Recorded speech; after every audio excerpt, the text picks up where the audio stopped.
We had just graduated from high school and wanted to kick off summer right. Our friend Dan had a girlfriend named Julie who lived in a country town on some old farmland.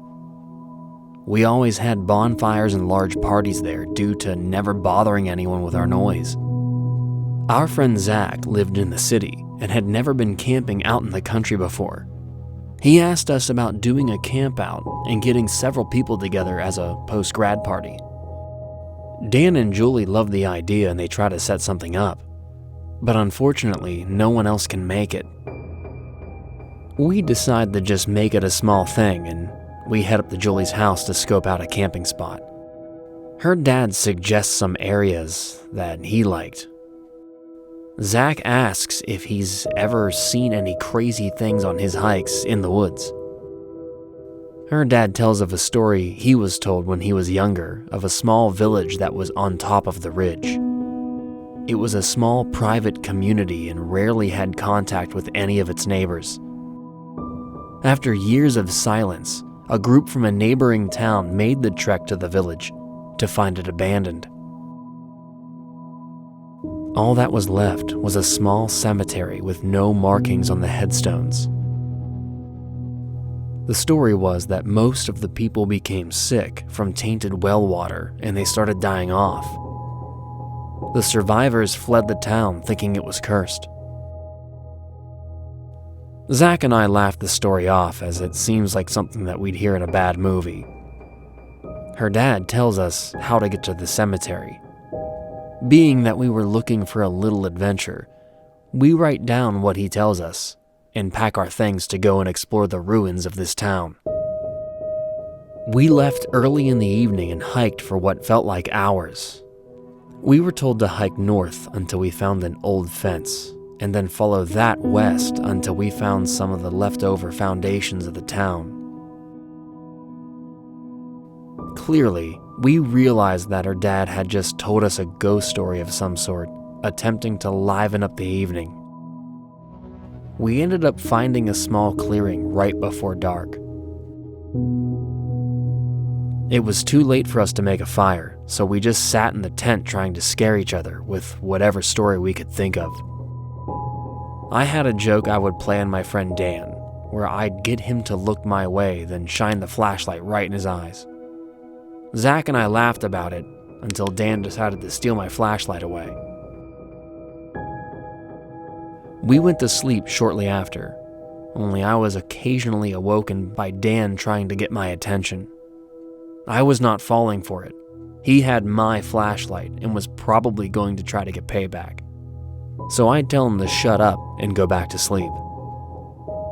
I had enough time to completely fall into a deep sleep before being woken again by Dan, quietly trying to get my attention. I tell him to shut up and fall back asleep. This happens 2 or 3 more times before finally I sit straight up and ask Dan what the hell he wanted. That's when I heard it.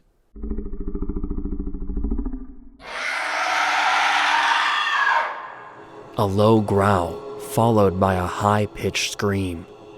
It sounded like it was only 10 to 15 feet from our tent.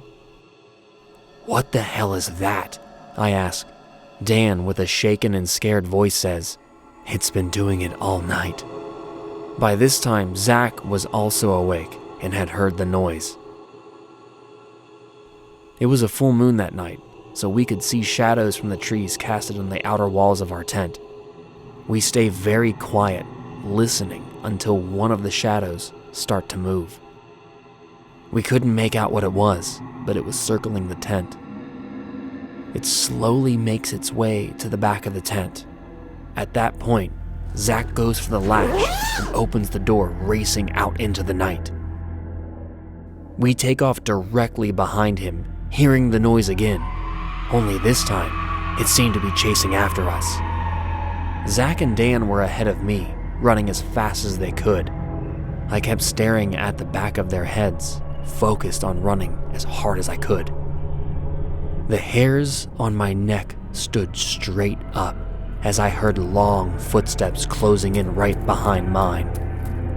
I screamed and ran with all my might, quickly catching up to Dan and Zach.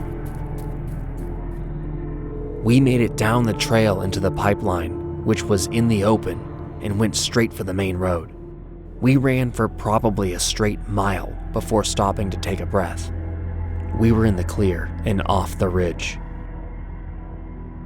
We got back to Julie's around 4:30 in the morning. All the lights were off and everyone was asleep.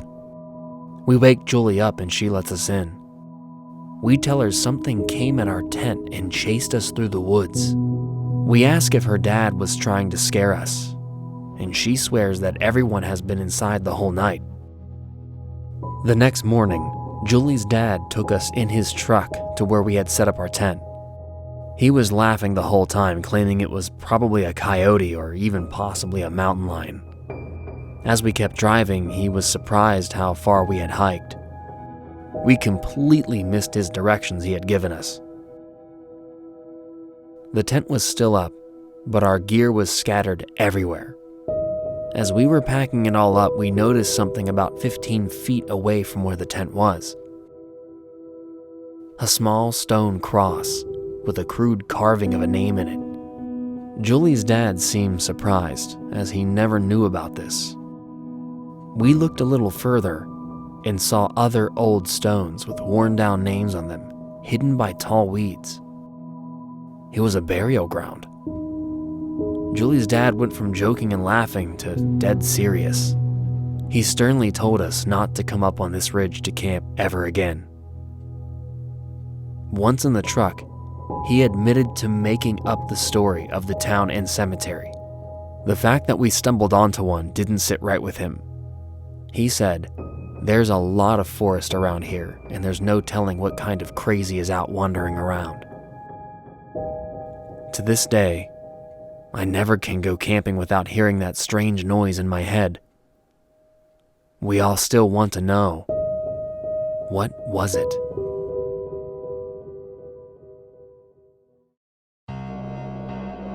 Thank you for tuning in and watching this video.